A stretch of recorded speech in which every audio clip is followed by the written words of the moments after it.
ഇടപ്പള്ളി ചങ്ങമ്പുഴ റോഡിലാണ് അലസക്കോടത്ത് ജോർജും കുടുംബവും താമസിച്ചിരുന്നത്. ജോർജും ഭാര്യ ഫാൻസിയും ഏക മകളായ സ്മിത ജോർജും അടങ്ങുന്ന ഒരു ചെറിയ സന്തുഷ്ട കുടുംബം. വലിയ സാമ്പത്തിക സ്ഥിതിയൊന്നും ഇവർക്കില്ല. പഠിത്തത്തിലാണെങ്കിൽ മിടുക്കിയായിരുന്നു സ്മിത. എറണാകുളത്തെ ഒരു നഴ്സിംഗ് കോളേജിൽ നിന്നും സ്മിത നല്ല മാർക്കോടെയാണ് BSc നഴ്സിംഗ് കംപ്ലീറ്റ് ചെയ്തത്. അവൾക്ക് ഒരൊറ്റ ലക്ഷ്യമേ പിന്നീടുള്ളൂ: വിദേശത്ത് നേഴ്സായി ജോലിക്ക് കയറി തൻ്റെ കുടുംബത്തിൻ്റെ സാമ്പത്തിക ബുദ്ധിമുട്ടൊക്കെ പരിഹരിക്കണമെന്നത്. ലോണും മറ്റുമൊക്കെ എടുത്താണ് ജോർജ് മകളെ പഠിപ്പിച്ചത്. സ്മിത പഠിത്തം കഴിഞ്ഞാൽ ഉടനെ തന്നെ ഗൾഫിലേക്ക് ജോലിക്ക് വേണ്ടി ശ്രമവും തുടങ്ങി. ആ സമയത്ത് തന്നെ അവൾക്ക് ഒരുപാട് കല്യാണാലോചനകളും വന്നുകൊണ്ടേയിരുന്നു. പക്ഷേ അവൾ ഒന്നിനും സമ്മതിച്ചില്ല. ജോലി നേടി പണം സമ്പാദിച്ച് കുടുംബത്തിൻ്റെ കഷ്ടങ്ങളൊക്കെ മാറ്റി നല്ല നിലയിലായിട്ട് മതി കല്യാണമെന്ന് അവൾ അച്ഛനമ്മമാരോട് പറഞ്ഞു. ജോർജിനും ഭാര്യയ്ക്കും ആണെങ്കിൽ മകളുടെ വരനെപ്പറ്റി ഒരുപാട് സങ്കല്പങ്ങളും പ്രതീക്ഷകളൊക്കെ ഉണ്ടായിരുന്നു. വരൻ നല്ല വിദ്യാഭ്യാസമുള്ളവനായിരിക്കണം, നല്ല സ്വഭാവമായിരിക്കണം, നല്ല കുടുംബമായിരിക്കണം, ദുശ്ശീലങ്ങളൊന്നും അവന് പാടില്ല, മാത്രമല്ല മലയാളിയെ കൊണ്ട് മാത്രമേ മകളെ കൊടുക്കുകയുമുള്ളൂ എന്നാണ് അയാൾ തീരുമാനിച്ചിരുന്നത്. അപ്പോഴാണ് ഈ പള്ളുരുത്തി സ്വദേശിയായ ആന്റണി എന്ന പയ്യൻ്റെ ഒരു ആലോചന ജോർജിൻ്റെ കുടുംബത്തിനെ തേടിയെത്തുന്നത്. ആന്റണി ദുബായിൽ മറൈൻ എഞ്ചിനീയറായിട്ട് വർക്ക് ചെയ്യുകയാണ്. നാട്ടിൽ തന്നെ പഠിത്തം പൂർത്തിയാക്കിയ ശേഷമാണ് ആന്റണി ദുബായിൽ ജോലിക്കായി പോയത്. ഇപ്പോൾ അയാൾ ദുബായിൽ ഫ്ലാറ്റും കാറും ഒക്കെ ആയിട്ട് വെൽ സെറ്റിൽഡ് ആണ്. ജോർജിന് എല്ലാം അന്വേഷിച്ച് വന്നപ്പോൾ ഈ ഒരു ബന്ധം മകൾക്ക് പറ്റിയതാണെന്ന് തോന്നി. ദുബായിൽ തന്നെ പയ്യന് ജോലിയുണ്ടെങ്കിൽ സ്മിതയ്ക്കും അവിടെ ഏതെങ്കിലും ഹോസ്പിറ്റലിൽ നേഴ്സായിട്ട് ജോലി കിട്ടുമല്ലോ. മാത്രമല്ല രണ്ടുപേരും അവിടെ തന്നെ വർക്ക് ചെയ്യുമ്പോൾ അവരുടെ ലൈഫും നല്ല നിലയിലെത്തും. ഇതൊക്കെ മുൻകൂട്ടി ചിന്തിച്ച ജോർജ് സ്മിതയോട് ഇക്കാര്യങ്ങളൊക്കെ പറയുകയാണ്. ഓൾറെഡി ഗൾഫിൽ ജോലിക്ക് വേണ്ടി ശ്രമിച്ചുകൊണ്ടിരുന്ന സ്മിതയ്ക്ക് കേട്ടിട്ട് തരക്കേടില്ല എന്ന് തോന്നി. ആന്റണിയുടെ ഫോട്ടോ അയാളുടെ വീട്ടുകാർ ഇവർക്ക് കൊടുത്തു. ഫോട്ടോ കണ്ടതോടെ സ്മിതയ്ക്ക് ഇഷ്ടപ്പെട്ടു. തിരിച്ച് സ്മിതയുടെ ഫോട്ടോ ആന്റണിക്കും കിട്ടി. അയാൾക്കും അവളെ ഇഷ്ടപ്പെട്ടു. പിന്നെ കാര്യങ്ങളെല്ലാം ദ്രുതഗതിയിലായിരുന്നു. കല്യാണം പെട്ടെന്ന് തന്നെ ഉറപ്പിക്കുകയാണ്. ആന്റണി കല്യാണത്തിന് നാട്ടിലെത്തി. 2005 മെയ്യിൽ ഇവരുടെ കല്യാണം നടക്കുകയാണ്. 2 ആഴ്ച മാത്രമേ ആന്റണി കല്യാണം കഴിഞ്ഞിട്ട് നാട്ടിലുണ്ടായിരുന്നുള്ളൂ. ജോലി തിരക്ക് കാരണം അവിടെ നിന്ന് മാറി നിൽക്കാൻ പറ്റില്ല എന്ന് പറഞ്ഞ് ആന്റണി തിരിച്ചു പോവുകയാണ് ഗൾഫിലേക്ക്. ഒപ്പം സ്മിതയെ കൂട്ടാൻ പറ്റാത്ത കാരണം ആന്റണി ഒറ്റയ്ക്കാണ് പോകുന്നത്. സ്മിത ആന്റണി പോയ ശേഷം ഇടപ്പള്ളിയിലെ സ്വന്തം വീട്ടിലാണ് പിന്നെ താമസിക്കുന്നത്. അന്ന് മൊബൈലൊന്നും അത്ര പ്രചാരത്തിലില്ലായിരുന്ന കാലമായതുകൊണ്ട് തന്നെ ഏക ആശ്രയം എന്ന് പറയുന്നത് വീട്ടിലെ ലാൻഡ് ഫോൺ തന്നെയാണ്. ആന്റണി എന്നും സ്മിതയെ ലാൻഡ് ഫോണിൽ വിളിച്ചിട്ട് ഇവർ തങ്ങളിൽ സംസാരിക്കും. ആന്റണിയുടെ പെട്ടെന്നുള്ള ആ തിരിച്ചുപോക്ക് സ്മിതയ്ക്ക് ആകെ വിഷമത്തിലാക്കിയിരുന്നു. ആ വിഷമം അവൾ ഭർത്താവിനോട് ഫോൺ വിളിക്കുമ്പോഴെല്ലാം ഇങ്ങനെ പങ്കുവയ്ക്കുകയാണ്. എത്രയും പെട്ടെന്ന് എന്നെയും ഒപ്പം കൊണ്ടുപോകണമെന്ന ഒരൊറ്റ ആവശ്യമേ അവൾക്ക് പറയാനുള്ളൂ. ആന്റണിക്കാണെങ്കിൽ ഭാര്യയുടെ മാനസികാവസ്ഥ മനസ്സിലാകും. അതുകൊണ്ട് തന്നെ അയാൾ എത്രയും പെട്ടെന്ന് നിനക്കിവിടെ ഒരു ജോലി ശരിയാക്കി ഞാൻ നിന്നെ ഇവിടെ കൊണ്ടുവരുമെന്ന് അവൾക്ക് വാക്ക് കൊടുക്കുകയാണ്. ആ ഒരു ഉറപ്പ് കിട്ടിയ ശേഷം സ്മിത ഭർത്താവുമായിട്ടുള്ള ഗൾഫിലെ ഫ്ലാറ്റിലെ ജീവിതവും യാത്രകൾ പോകുന്നതും എല്ലാം ഇങ്ങനെ സ്വപ്നം കണ്ട് നടക്കുകയാണ്. ഒടുവിൽ സ്മിത സ്വപ്നം കണ്ട ആ സമയം എത്തി. ആന്റണി ഫോൺ വിളിച്ചിട്ട് പറയുകയാണ്, ജോലിയൊന്നും തരപ്പെട്ടിട്ടില്ല, കുറച്ചുകൂടി സമയമെടുക്കും ഇവിടെ ഏതെങ്കിലും ഹോസ്പിറ്റലിൽ നിനക്ക് ജോലി ശരിയാവാൻ. തൽക്കാലം വിസിറ്റിംഗ് വിസയിൽ നീ ഇങ്ങ് പോന്നേക്കെന്നു. സ്മിതയ്ക്കാണെങ്കിൽ ഇതിൽ പരം സന്തോഷം വേറെയില്ല. കാരണം ഭർത്താവിനെ പിരിഞ്ഞിരിക്കുന്ന ആ വിഷം അത്രയ്ക്കുണ്ട്.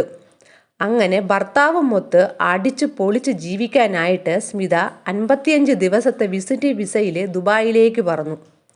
ദുബായിലെത്തി 3-ാം ദിവസം സ്മിത ആ ഞെട്ടിക്കുന്ന കാഴ്ച അവിടെ കാണുകയാണ്. അതോടെ അവൾ ആ ഫ്ലാറ്റിൽ നിന്നും ഇറങ്ങി ഓടി. എന്താണ് സ്മിത ഇങ്ങനെ ഇറങ്ങിയോടാൻ കാരണമായ ആ കാഴ്ച? അതിനുശേഷം സ്മിതയുടെ ജീവിതത്തിൽ എന്താണ് ഉണ്ടായത്? നമുക്ക് ആ സംഭവത്തിലേക്കൊന്ന് പോകാം.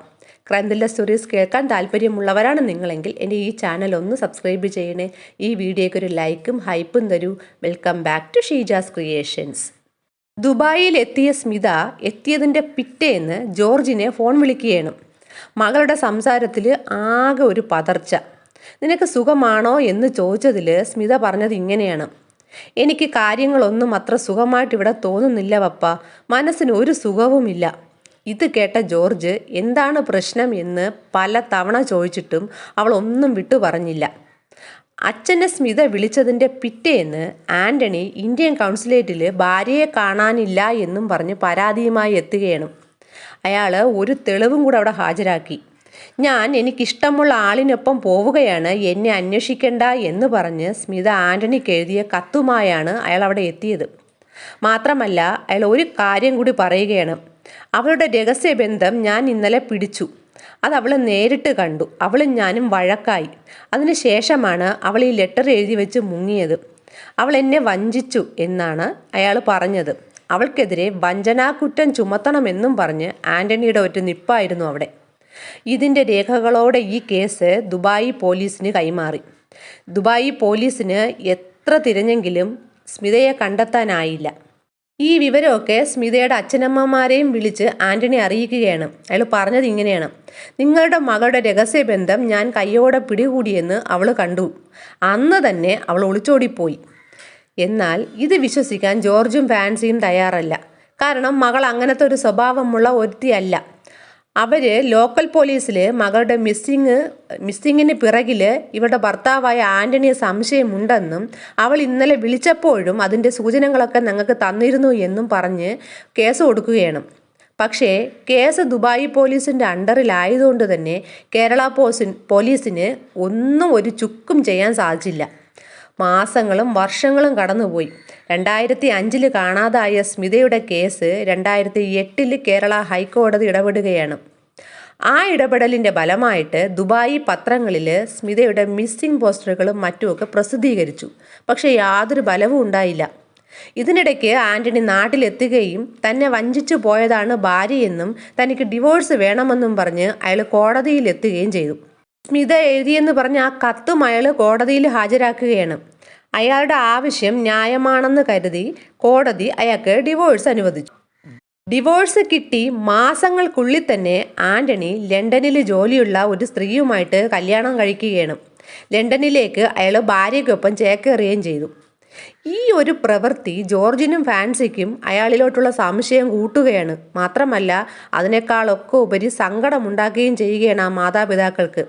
മകൾ ജീവിച്ചിരിപ്പുണ്ടോ മരിച്ചോ എന്നൊന്നും ആ മാതാപിതാക്കൾക്ക് ഇപ്പോഴും ഒരറിവുമില്ല. മകൾക്ക് വേണ്ടിയാണെങ്കിൽ കയറി ഇറങ്ങാത്ത പടികളില്ല. എന്നിട്ടും ഒരു തെളിവ് ഒന്നും പോലീസിന് കിട്ടുന്നുമില്ല, ഒരറിവുമില്ല. ഒടുവിൽ ജോർജ് 2011 ഉമ്മൻചാണ്ടിക്ക്, അന്ന് ഉമ്മൻചാണ്ടി മുഖ്യമന്ത്രിയാണ്, ഉമ്മൻചാണ്ടിയെ നേരിൽ കണ്ട് പരാതി കൊടുക്കുകയാണ്. ജോർജ് പറഞ്ഞതെല്ലാം ഉമ്മൻചാണ്ടി നേരിട്ട് കേൾക്കുകയാണ്. അതിനുശേഷം മുഖ്യമന്ത്രി എല്ലാം കേട്ടിട്ട് ഈ കേസ് ക്രൈംബ്രാഞ്ചിന് വിട്ടു. അവർ സ്മിത എഴുതി വച്ച ഈ ഒരു ലെറ്ററിൻ്റെ പകർപ്പെടുത്ത് ഹാൻഡ് റൈറ്റിംഗ് എക്സ്പേർട്ടിന് പരിശോധനയ്ക്ക് അയക്കുകയാണ്. ആ ഒരു പരിശോധനയിൽ ഇത് സ്മിതയുടെ കൈപ്പടയിലുള്ള ലെറ്റർ അല്ല എന്ന് തെളിഞ്ഞു. ഇതോടെ ക്രൈംബ്രാഞ്ച് ആൻ്റണിയിലോട്ട് സംശയം ഉറപ്പിച്ചു.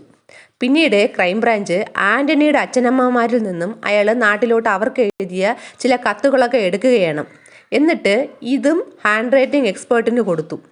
അതിൽ നിന്നും ആൻ്റണിയുടെ കൈപ്പടയിൽ അയാൾ എഴുതിയ കത്താണ് സ്മിത എഴുതി വെച്ച് ഒളിച്ചോടി എന്ന് പറഞ്ഞ് അയാൾ ദുബായ് പോലീസിനും കേരള കോടതിയിലും ഒക്കെ കൊണ്ട് കാണിച്ച് എല്ലാവരെയും പറ്റിച്ചിരിക്കുന്നതെന്ന് മനസ്സിലായി. ഇതിൽ ഇയാളുടെ പേരിൽ വ്യാജരേഖ ചമച്ചതിന് പോലീസ് കേസെടുത്തു. പക്ഷേ ഇതൊന്നും തൽക്കാലം ക്രൈംബ്രാഞ്ച് പുറത്തുവിട്ടില്ല.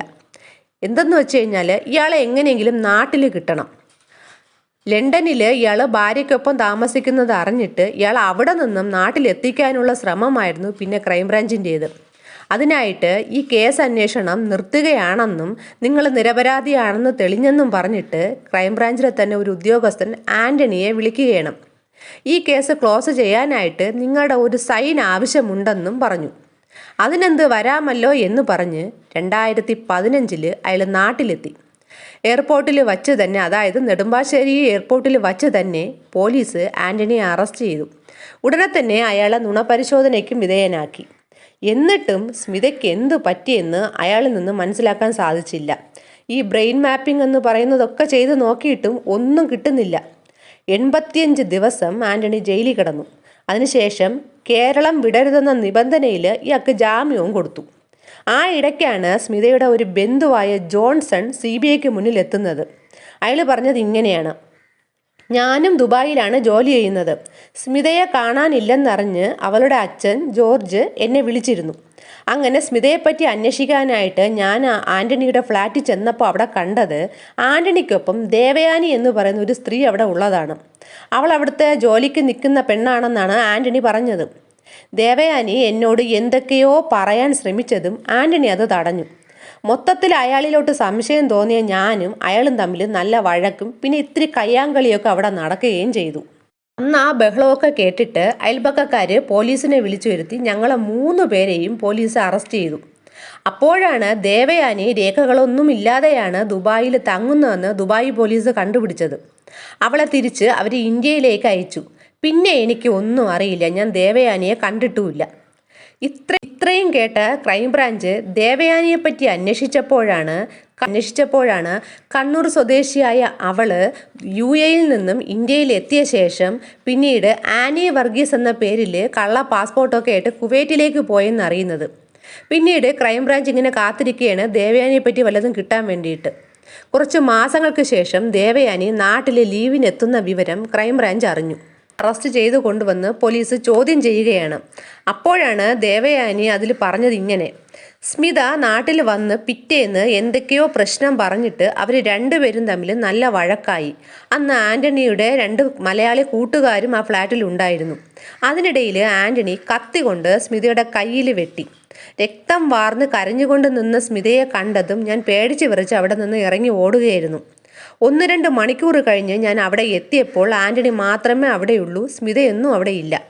ഇവിടെ നടന്നത് ആരോടെങ്കിലും പറഞ്ഞാൽ എന്നെ കൊന്നു കളയുമെന്ന് അയാൾ ഭീഷണിപ്പെടുത്തി. സ്മിതയെപ്പറ്റി എനിക്ക് പിന്നെ ഒന്നും അറിയില്ല. ഉടനെ തന്നെ ക്രൈംബ്രാഞ്ച് ദേവയാനിയെയും നുണപരിശോധനയ്ക്ക് വിധേയയാക്കുകയാണ്. അതിനുശേഷം ബ്രെയിൻ മാപ്പിങ്ങിന് നടത്താനും ക്രൈംബ്രാഞ്ച് തീരുമാനിച്ചു. പക്ഷേ അതിന് അഹമ്മദാബാദിലേക്ക് ദേവയാനിയെ കൊണ്ടുപോകണം.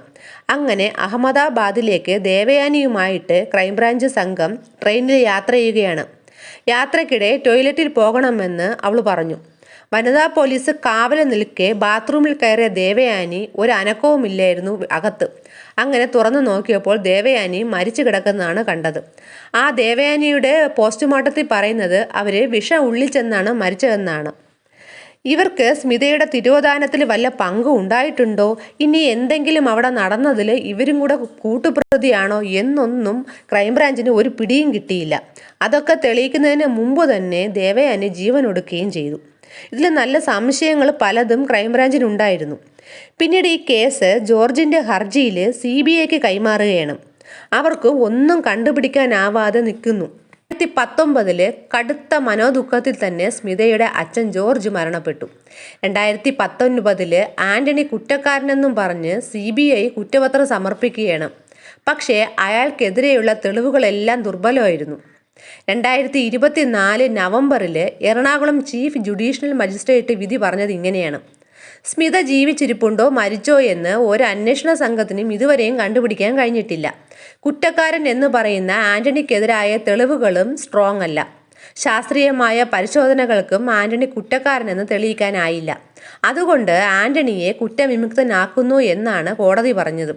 19 വർഷത്തിന് ശേഷം വന്ന വിധി ആ കുടുംബത്തിന് നിരാശപ്പെടുത്തിയ ഒന്നായിപ്പോയി എന്നതാണ് കഷ്ടം. ഈ ഒരു സംഭവത്തിനെ പറ്റിയുള്ള നിങ്ങളുടെ അഭിപ്രായം എന്തെന്ന് കമൻറ്റ് ചെയ്യൂ. പുതിയൊരു ക്രൈം ത്രില്ലർ സ്റ്റോറിയുമായി വീണ്ടും വരാം. Thanks for watching.